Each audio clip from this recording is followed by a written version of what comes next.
This Maamar is from 40 years ago, Parshas Noach, this past Shabbos, and next week we'll do the Maamar of Lech Lecha during the week, which is blessed from the Shabbos of Lech Lecha. It will catch up, that we'll eventually be learning before the Shabbos, Bli Neder.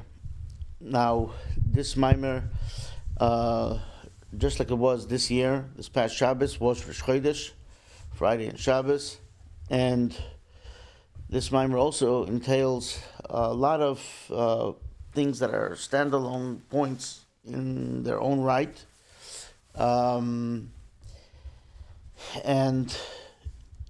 of course it gives us energy and the power to succeed in everything that we have to do, and it gives us a perspective of how Torah works and mitzvahs and our connection with the Jewish people, etc., etc. Amar Hashem, Hashamayim, Kis'ee ragloi. So says God, the earth is, so says God, the heaven is my chair, ragloi, and the earth is my ottoman, my footstool. Goimer. This is the verse, the first verse of the Haftarah that you read on Shabbos and Rosh Chodesh. You don't read the regular Haftarah. You read the Haftarah of special Shabbos Rosh Chodesh. It's Isaiah 66. And it's well known the Maamar that the Rebbe has in the Torah. In the beginning of Torah, the Rebbe points out, parenthetically, Lifnei Hadrushim the Parshas Bereshis. That Drushim al Psuke Parshas Bereshis Hem La'achri Drush. In the Torah, this Maamar comes before the Maamorim of Bereshis itself. It comes first, and then the Maamorim of the first Parsha of the Torah follow it. Follow this Maamar. U'madayik shom the tzarech lahav v'nech shaykh loimer lahav yisbarech Kis'ee v'hadoim ragloi. So he asks the obvious question, and we're used to studying and prophetic ways of speaking, but the prophets are specific and precise.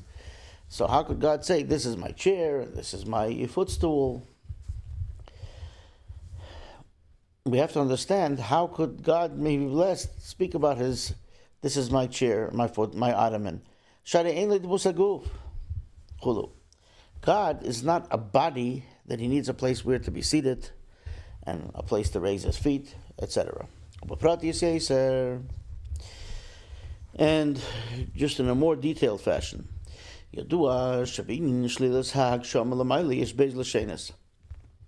when we speak about God and that God is not physical, we negate the physicality of God. He's not corporal, he's not physical, he's not material, he's spiritual. The physical is something that God created, physicality. So when we speak about negating that, we use two terms. Loshen aleph she'en le guf, ve'en le demus haguf koyach beguf. So, number one, he is not a body, and he doesn't have the form of a body, the shape of a body. He also doesn't have the way bodies work. He himself is not a body and doesn't have the format of bodies. So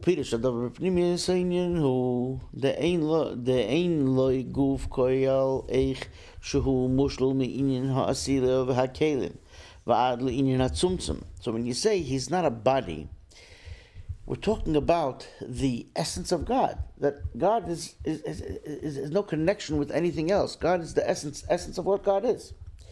So in that aspect of God, he doesn't even have a connection or part of any actions or doing things or creations.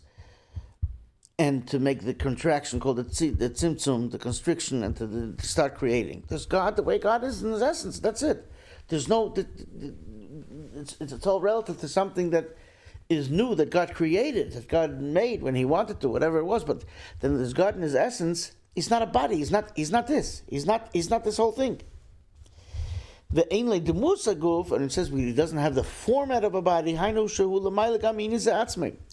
He's not even that what we just negated. In other words, he's just not at all in this whole thing. It's a whole different story. It's God's essence, and that's it. It's its own thing and finished. It has nothing to do with creation or anything that you think about. It has nothing to even do about thinking about what it is. V'loshen beis kenusach hayadua. So the first way we say it is that he's not a body and he doesn't have the format of a body. Then the second way is the way that we're more familiar with. It's in the liturgy, the piyut called Yigdal.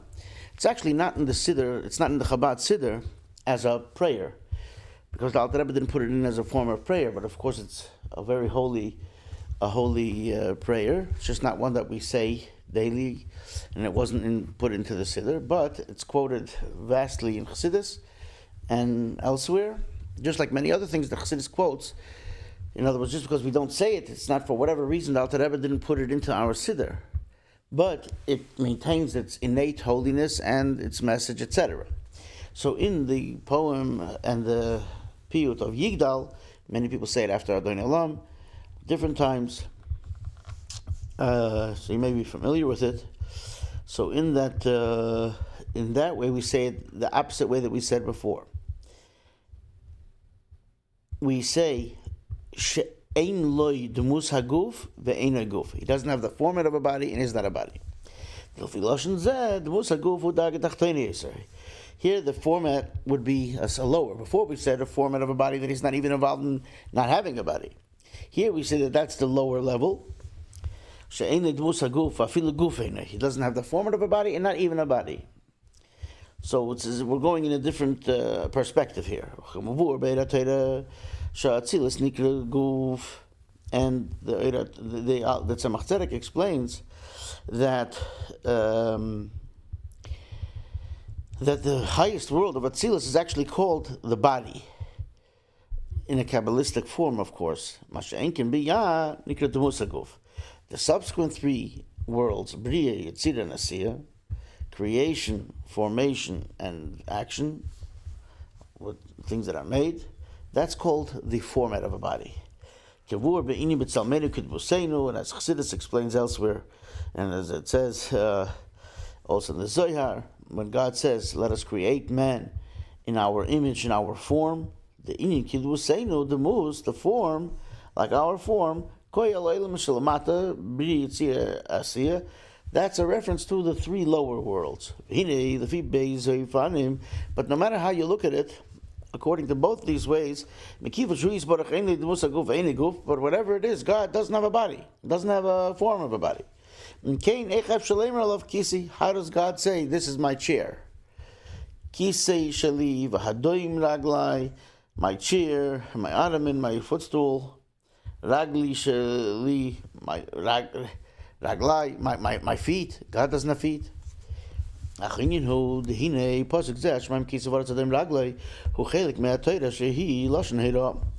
here, we have to understand that this verse, that the heaven is my chair and the earth is my ottoman, the ottoman for my feet, is a part of Torah. Torah comes from the term Torah, lesson. That means that this verse has a lesson to how each and every individual Israelite serves God. Here's where you take out the yellow highlight markers and put down where the Rebbe speaks to everybody, for all people at all times. Here the Rebbe is going to give us, through this Torah, the energy of how, and the perspective of how we can and how we have to look at life, and how we have to work and serve God. So, the Rebbe says, let's take it slow. Number one, first and foremost, in God's thinking, in God's mind, and when it came to creation, that decision, Yisrael was rooted already there. We're rooted in a spot of the essence of God that was there before everything. How do we know this? Because if you look in the Torah, The Torah says, Tzav es b'nei Yisrael, dabro b'nei Yisrael, command the children of Israel. It means they're there already. And the Torah comes along to instruct of how to do and what to do to command them. Or speak to the Jewish people, to these people that are here, speak to them. Hainu sheyesh mitzias shel b'nei Yisrael lifnei Torah. That means that we're there, we exist. The children of Israel exist before the Torah. That means that everything in the Torah is connected. All these ideas are connected to Torah and to Israelites, the Jewish people. The heaven, the earth, and all of their hosts were created for the purpose of the Torah and for the purpose of the Israel and Israelites, the Jewish people. Like Rashi explains on the first verse of the Torah, in the beginning God created heaven and earth. It says this word in the beginning, Bereshis, Bishvil, this word Reshis connotates Bishvil HaTorah shenikras Reshis, for the purpose of the Torah which is called Reshis, Ubishvil Yisrael shenikru Reshis, and for Israel which are also called Reshis. This word Reshis, which means first and foremost, the head, they're all one. They're all together for each other. The Mikol Zemovin Shabeis Yonim D'Shamayim V'Oretz Yeshna B'Torah V'Yisrael. That means that there's heaven and earth in the Torah, and that means that there's heaven and earth in Israel, in Israelites, in Yiddishkeit, and Yidden. Umehem Yishtalshel Gam In Yishamayim V'Oretz Beilemis. And therefore, because the Israel was already, the Yid was already there, Torah then is in this sense the second most highest, and then from there everything else was created, right? For the synchrony of these two, of Israel and Torah, the world was made. So that means that if the world has heaven and earth, that means it issued forth from the Torah which was before it, and from Israel which was before it. That means in every Israelite you have a heaven and an earth in you, and the Torah has a heaven and earth in it. And then, therefore, the world also has a heaven and an earth. So, here's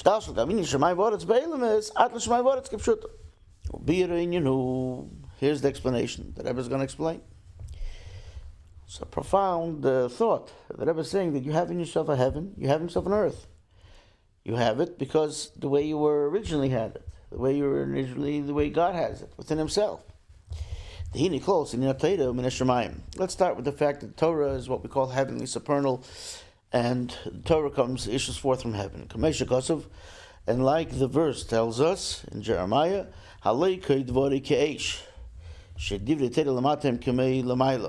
my words are like fire.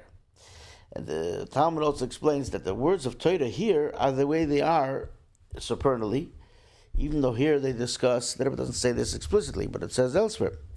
Here, Torah talks about the physical things that we could relate to, but it issues forth from a spiritual, abstract idea, a concept which we wouldn't relate to because it's still in the realm of the spirituality. But nevertheless, it's the same Torah, and it's compared to water, which is so, and fire, which is so.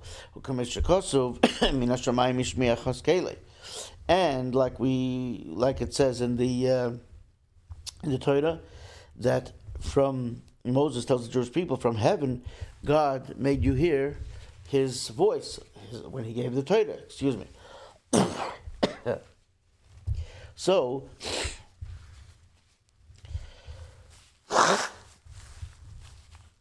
excuse me.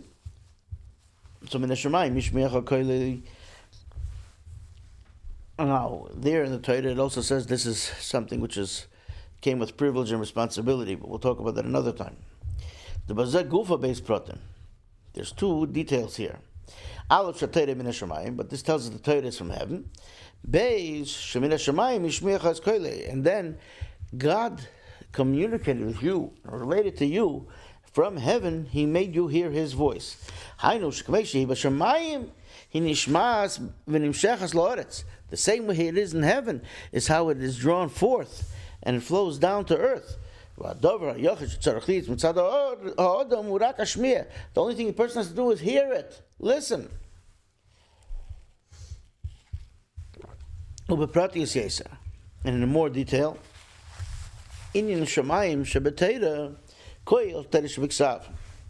What is the heaven part of Torah? That's the written Torah.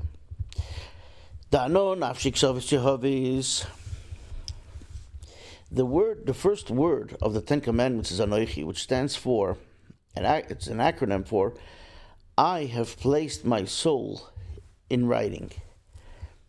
So, Ano, I, Nafshi, my soul, Ksavis, through writing Yehovis, I have given it to you. Hainu, Shehoya Inishal Yehovis B'Seich HaKsavis. That means that God has given Himself within the writing.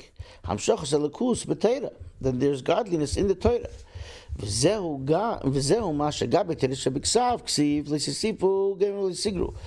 why regarding the written Torah, there can never be anything. It has to be exactly these letters, these words. The Torah, if there's an extra letter in the Torah, the whole Torah is not kosher.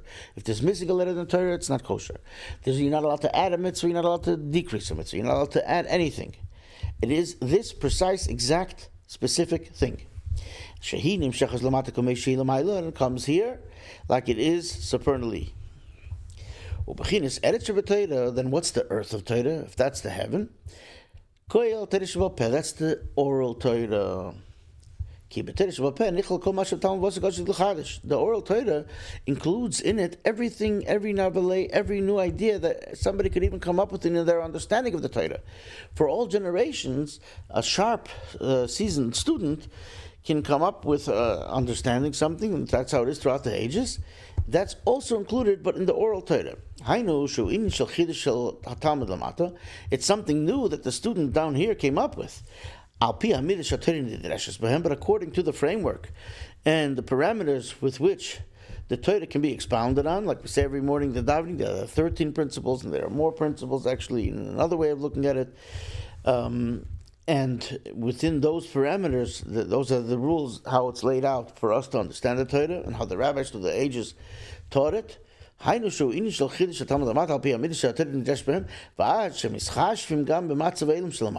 extent that when the rabbis here on earth are coming up with how to keep the Torah and how to protect the Torah and how the mitzvah should be performed, we have to take into account, into consideration, the situation of the world, which is here.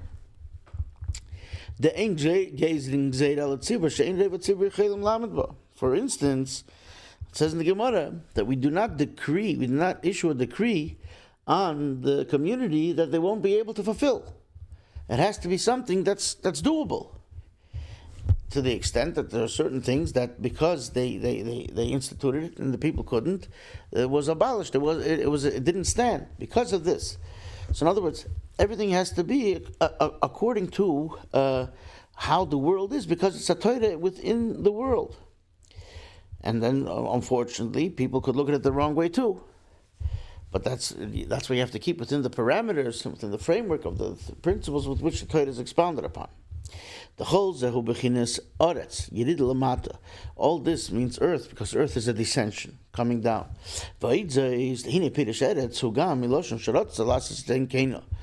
Now, the word eretz, earth, also comes from the term that means that has a will. It wanted to do the will of its creator, which in another Maamar, other places, the Rebbe also says this word ratzasa means that it ran to do it. But running is also, you run because you have a will to do something. You want to do it quicker. So they're really related terms, at least in the Holy Tongue. But the whole revelation of what God's true will is, the supernal will in Torah, it comes to the oral Torah. Like the Rebbe explains in the holy letter in Tanya. The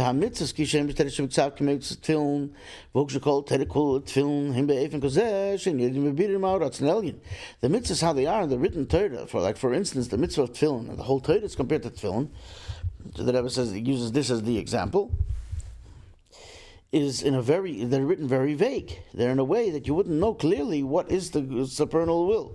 So in other words, it says you should tie them for a sign on your hand, and they should be for frontlets between your eyes. What does that mean? Take a piece of paper, take a rope, and tie it up. What does it mean? So the Teresh Peh tells us, no, it has to be the four portions with the Shema, the V'hayim Shemoya, and the other portions, and and it has to have black boxes and has to have black straps, and they have to made from this and this, and there are 10 laws halacha l'moshe misina that were passed down orally, the details of how it has to be tied and how it has to be written and how it has to be wrapped up and what are the materials, etc., etc., etc.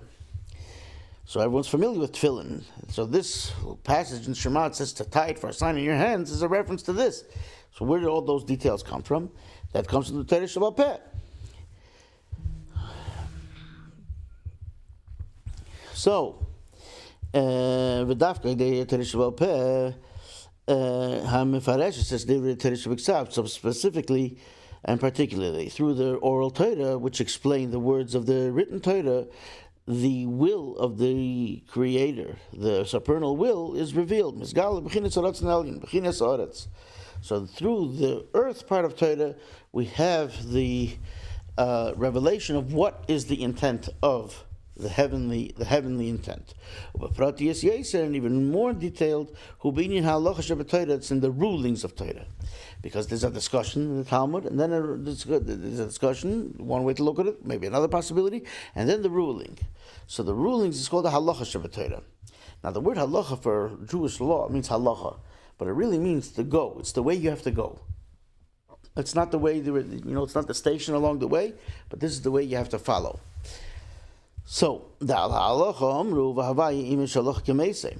And regarding the halacha, there's a very interesting phrase that we say, how do you know which one it is? So there's rules how it's decided. It's decided, well, we're going to mention over the majority or certain, there are several standards, which we're not going to get into, of how the rules came down and what the rule is in the discussion. If you're studying Talmud, you see which one has the little letter next to it. You know that's the opinion that's going to be the halacha, to the extent that that's a reference to where you can find it in the code of Jewish law, in the codes. So, God is with him, so to speak, because that's the ultimate ruling, that the halacha is like that, the ruling is like that. So, what about the discussion? What about everything else? The things that weren't ruled as the way they have to be carried out. Regarding them, the Torah says it's for naught. It's also words of the living God. Even the part that's not the ruling. In other words, the pathway to get to the ruling is also Torah. They are part of the living God, but it's not this piece that God is with it in that sense. As a matter of fact, the Rebbe doesn't discuss it here, but it says Elikim Chaim. Elikim is one aspect, the way that shields and expresses Havaya, but the essence of Havaya is that the name of God, Gilu Ratzon Elyon, is the true revelation of what God intended and He wants. That's the halacha, the ruling. So this is what it means to say that the heaven is my chair in Torah. The Gilui Chachmaser Etzeni Shel HaKadosh Baruch Hu K'fi Shu B'Torah B'Chlal U'B'Pratis B'Torah Sheb'Ksav. So to reveal the will and wisdom, and will of God, of the Holy One, blessed be He, the way it is embodied in Torah in general, and specifically in the written Torah, B'Chinas Hashamayim, which is in heaven, right? Hu Al Yidei Kis'ee, that comes through my chair. What is the chair? What does that chair do? A chair lowers a person down. If you're standing, you're taller than when you're sitting.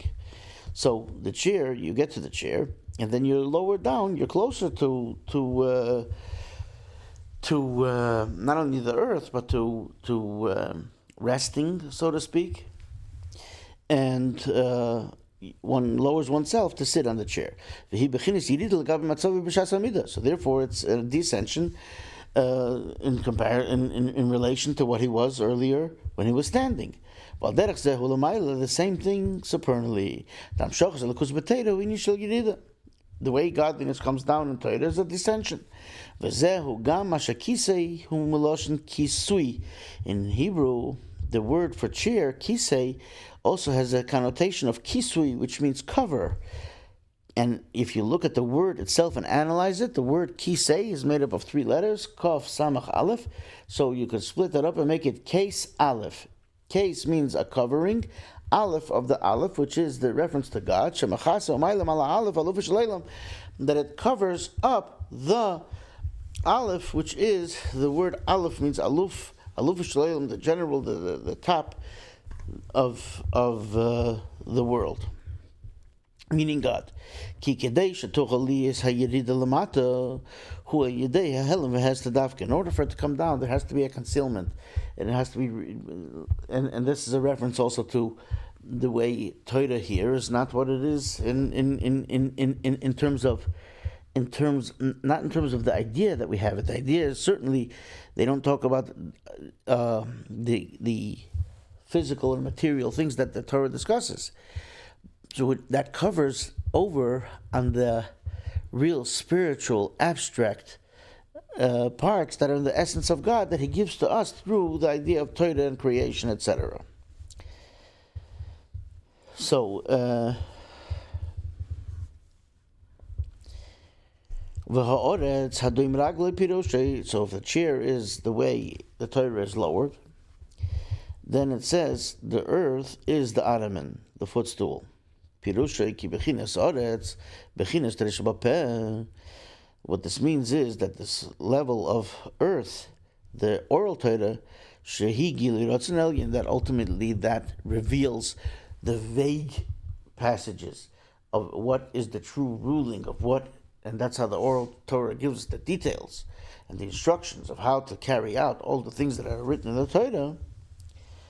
So that's a revelation of the intent of the will, the supernal will of God. How do we get that? That God says that comes through God's Araman, God's footstool, like you have by the couches. Today you get a recliner in one piece, right? You're the lazy boy. It's interesting. They never say the lazy girl. It's the lazy boy company. Maybe today they already, I don't know if that name changed the way half the products changed. But anyway, the old-fashioned ones, you have a separate piece, which is the Ottoman, right? Why is it called Ottoman? Did they think they invented it in the Ottoman Empire? Maybe the Ottoman Empire was named for that. Okay, that's a whole nother discussion, not for now. Sorry. Okay, so Nimshech is... What is an Ottoman spiritually? So the Rebbe says, and the Rebbe is also quoting from the Alter Rebbe, that just like the Ottoman, what does it do? It gets your feet off the ground. It picks the feet up.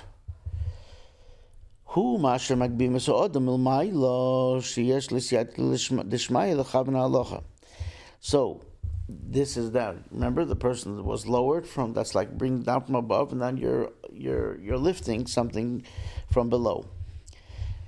So the person is picked up from above. He has the help of heaven to be able to figure out and to come up properly with the ruling, the Torah ruling.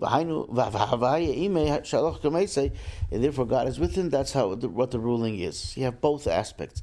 The Torah Shabbat, the original instruction, sitting down, that's the Hashamayim, the chair comes down to the earth, and then the Hadayim Raglai, the Torah Shabbat, which lifts up the person. Then the person could be almost laying down on an even plane. So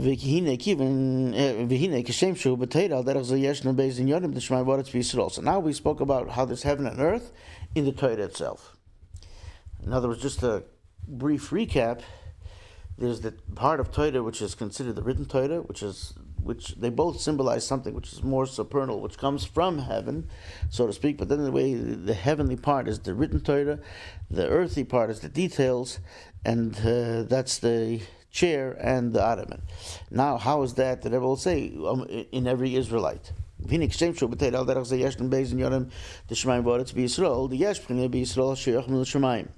First of all, there's different types of people.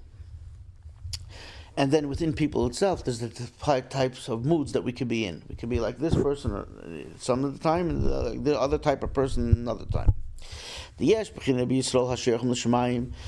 the people that are more, let's just say, connected and involved in heavenly things. Himmel Yidden, the Rebbe says, heaven Jews. In a nice way of putting it, sometimes you see it's something referred to. It can be referred to at times absent-minded or this. They're involved in thinking, more involved in the more abstract. And then there's people who are more practical, involved with the earth. Then in our day and in our people, there's people who, it's everybody has to have both parts, and there's people who are occupied more with each of these parts.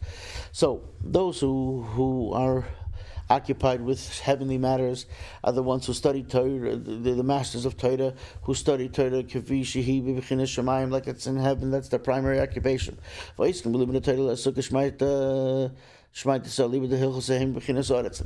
there's more than that, even within Torah study itself.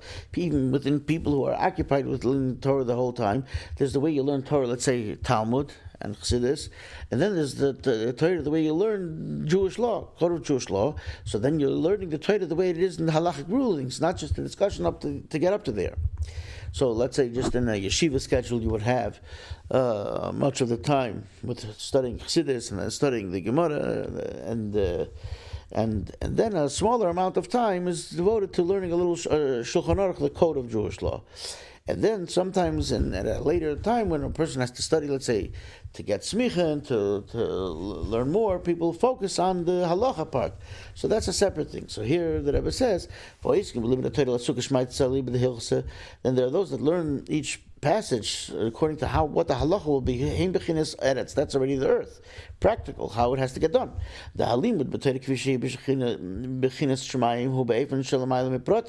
so the way the most supernal way, the way it is heavenly, is something which is even higher than details. Which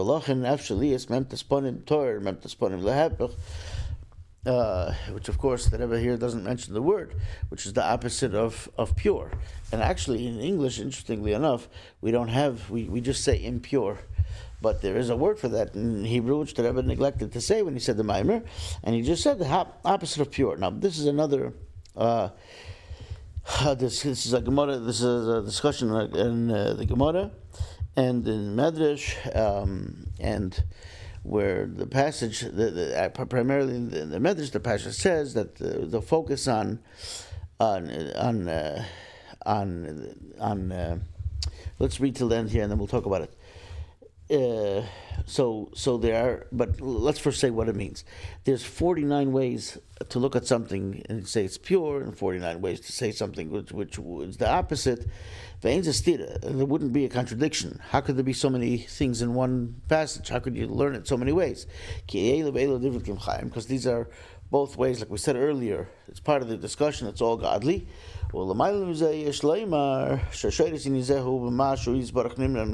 root of this is that God, in its root of all these passages in Torah, it's rooted in the fact that for God, the impossible is impossible. So, therefore, this is not a contradiction, even though you could learn things that are contradictory. Therefore, it's not a contradiction between the 49 faces, which would say it's pure, and then the opposite. And did I skip here?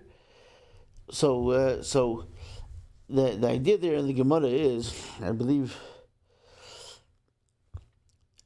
there's a discussion there that says that it says I'm going to give you the produce, and you'll work and you'll gather the produce. So there, actually, I believe. Oh, here actually the Rebbe says it here in the end. We'll come back to it. So there's this discussion that there's the 49 ways. This also is something that before, between Pesach and Shavuos, we have the 49 levels, and we get to the 50th levels, the level of understanding that clears up. So they said there was the 49 levels of impurity that they were in. We have to rise out of it, each one. There are 49 levels of purity, which has to do with the Sfiras, 7 times 7, then the 50th, which is above them, etc. This also corresponds to this idea. This is just a parenthetical thing. We're not going to get into that here. So, and the other passage we'll get to in a moment. More than the impossible is impossible is the idea of free choice and choosing something. So what's the idea of choice supernally? The true freedom of choice is the fact that you are free to make a choice, to choose in the first place. Especially where God just chose to make a world, to get involved. So that's the truest freedom of choice, the true choice, the true choosing. And at that point, everything is equal. So then it's a real choice. Not like you're going to choose something. Well, this is way better, so you're going to choose it. And then from there are the various levels of ideas of choice. So where God is, everything is totally equal, right? And then from there it comes down that you have other types of choice. And the learning on the earthy way, through Israelite, which is the idea of Eretz, the practical. That's the way we study in terms of what the ruling is and the details. Then you have to start counting when there's a discussion, especially if there's a disagreement. So then it goes with the majority. Then you have to see how many said this way and how many said that way. So that means that there is a minority that rules opposite, right? Again, we have to be considerate and you have to consider the situation. So therefore you can't do a decree that people can't keep. So there has to be a practicality here. But if it's most of the people couldn't keep it, that means some of them could keep it. That means there's a situation where we're dealing with a narrative in a world that everyone is different, and then it has to go by how the Torah sets out how it should be. Moving Gam Torah. Therefore, this decree would be according to Torah. So now we have to see could enough people keep it or not.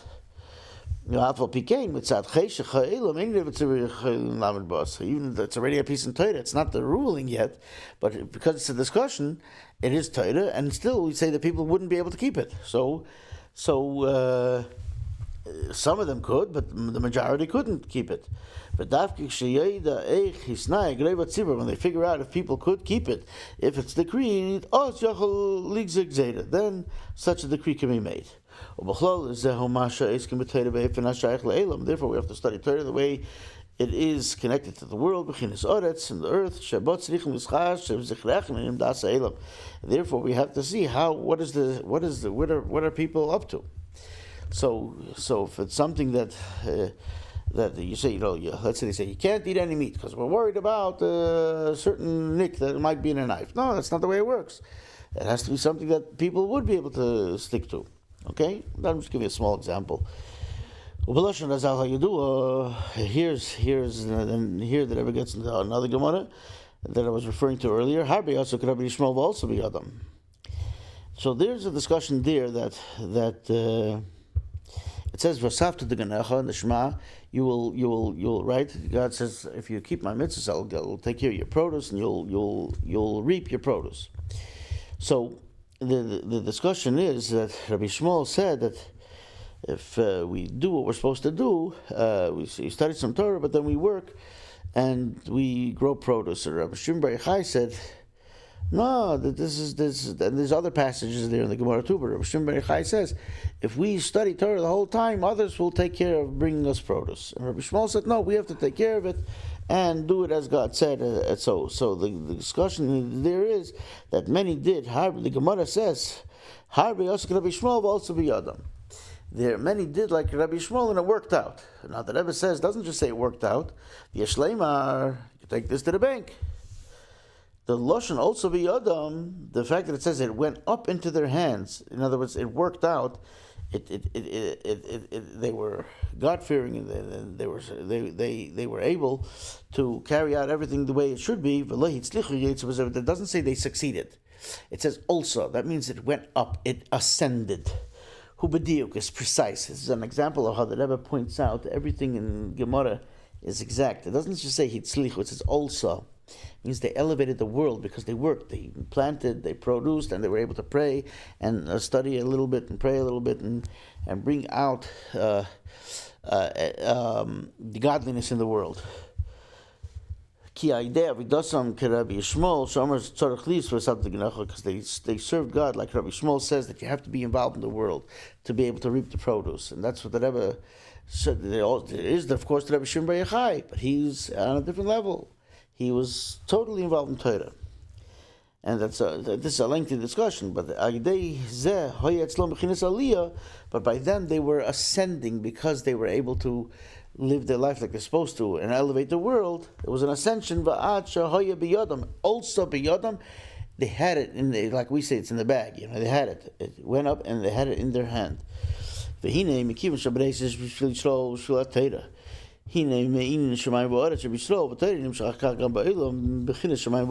since we say, like we said earlier, that Bereshis, the world was created for Yisrael and Torah, which are both called Bereshis. So from the heaven and earth, which is in Yisrael and Torah, we get into the world also these heavenly and earthly things. First in the spiritual heaven and earth, and then it comes down to the physical, actual heaven and earth. Like the Zohar says, we've mentioned this in a few previous Maamarim, that the first verse it refers to the 10 Sfiras of Atzilus. Till the final Sfira of the last word is Oretz, which is like the Malchus, which takes and it receives and gives out. Of Atzilus, that means before even the world was created, this high level, which is really so godly. In a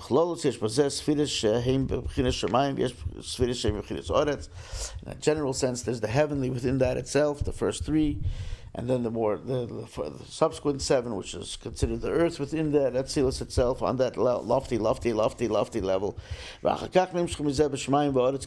From there it comes down to the actual heaven and earth, and to everything else that we know, that we learn. So the Rebbe says this in a very short piece, but this is what we've been studying. Everything that we have now, it's going to be even more in the future to come when Mashiach comes. Like it says in the end of the Haftarah, the prophecy,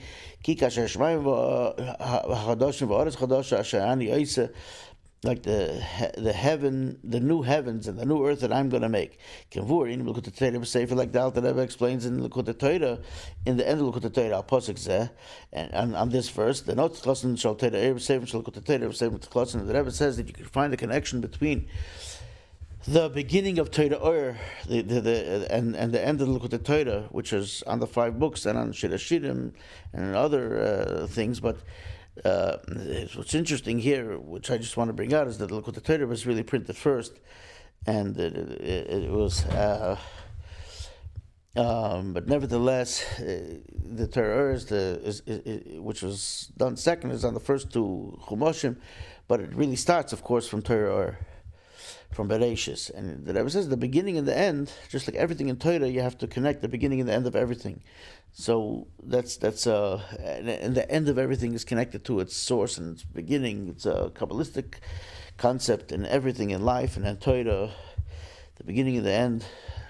The Rebbe pointed this out in the Rambam. The Rambam starts Kimola. He finishes Kimola Aretz De'as Hashem. The world will be full of the knowledge of God, right? And the first thing he says in the Rambam is the fundamental thing is to know. So he starts with the knowledge of God, the beginning and the end of his book, right? Because they're connected. So here the Rebbe says that this idea of the idea of the new heaven and the new earth. So first of all, it's in this passage itself, in this prophecy, the beginning and end both speak about heaven and earth, and then in the beginning of Torah, and look at the Torah, the Losid Lovi, Yeshmaim Chadoshim, Veretz Chadoshav, Alpi Hanal, the Shemaim Veretz Koil Torah, moving to come Torah Losid. So if the fact that heaven and earth is a reference to Torah, that means that Torah, the future Torah to come, Torah Shel Mashiach, which it says that Mashiach will teach Torah, Yechilik Ben Shemaim Veretz, there will also be a difference between the heaven and earth. Dagam Shleil Medei Ish Yisdei Kikulm Yedei, The prophet tells us that when Mashiach comes, we won't need teachers, because everyone will learn straight from God. Everyone will know God.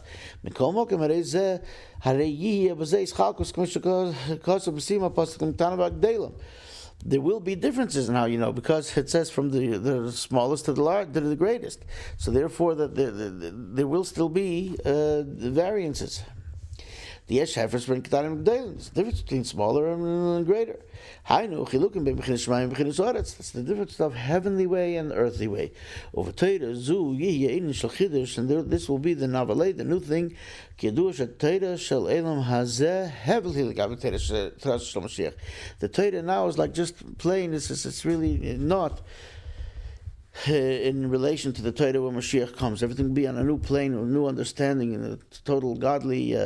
Will be able. That would be totally overwhelming now, but when Mashiach comes, we'll be able to see God in a whole different way, and then the Torah as we have it now will be like nothing. Same thing with the heaven and earthly part of Torah, like it is now. But when Mashiach comes, it'll be in that sense heaven and earth. Elsewhere it says that when Mashiach comes, we'll have the idea of Yehuda and Ephraim, those two sons, they'll become one tribe, but everyone will know straight from God. We'll still have these two ideas, two separate ways, Yehuda and Ephraim. Now, of course, there's 12 tribes. This is a reference to what they excelled in, etc. Heaven and earth, the way it is physically. But since God's nature is to do good, the nature of good is to do good.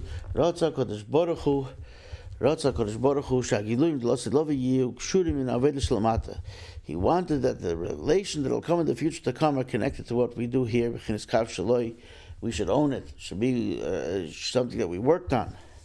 Therefore, even the future to come, there will be this service like it is now, and what we do now what we get later will be commensurate to what we're doing now, and therefore we have what we learned in our hand. That's like ownership, and we'll take it to the next level. This is why it says in the rest of the verse, just like the new heaven, so will be your progeny and your name, everything. The serving God in Torah mitzvahs now, even though it's nothing in comparison to the revelation of God that we'll have in the future when Mashiach comes, but nevertheless, but then we'll still be able to see how great it was in relation to how it's being revealed then. That's what Alter Rebbe explains then. So the Rebbe doesn't say it right here, but that's also what it mentioned in Tanya in the beginning of chapter 37. This whole idea that what we're working now to what will be when Mashiach comes.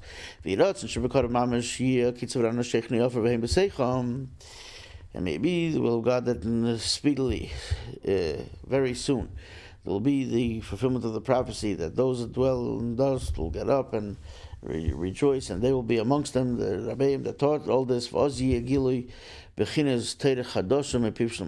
will be the revelation of the new Torah from the mouth of Mashiach, through the spreading of the well springs of Chassidus to the furthest reaches. The revelation of the general Chassidus, Chabad Befrat, and particularly the Chassidus of Chabad. So there's all the teachings of the Baal Shem Tov and the Maggid, and then of the Chabad Rebbeim from the Alter Rebbe, and all the Rebbeim afterwards. Shal Yod or Nasis in these partners and from this supports us, and this gives us sustenance. Parnasa Avona, it gives us sustenance in our understanding and our knowledge. Like Yifkun b'nei Somin Galusa B'rachmin. And through this, the children of Israel will go out of the exile with mercy, like we just read in the passage of Tanya a couple of days ago, that Kis'ee, and yesterday and 2 days ago. Because the Malka Mashiach, the Master will come, King Mashiach, speedily in our days, actually so, with the true full redemption through our righteous Mashiach. Everyone should have a very good week, materially and spiritually.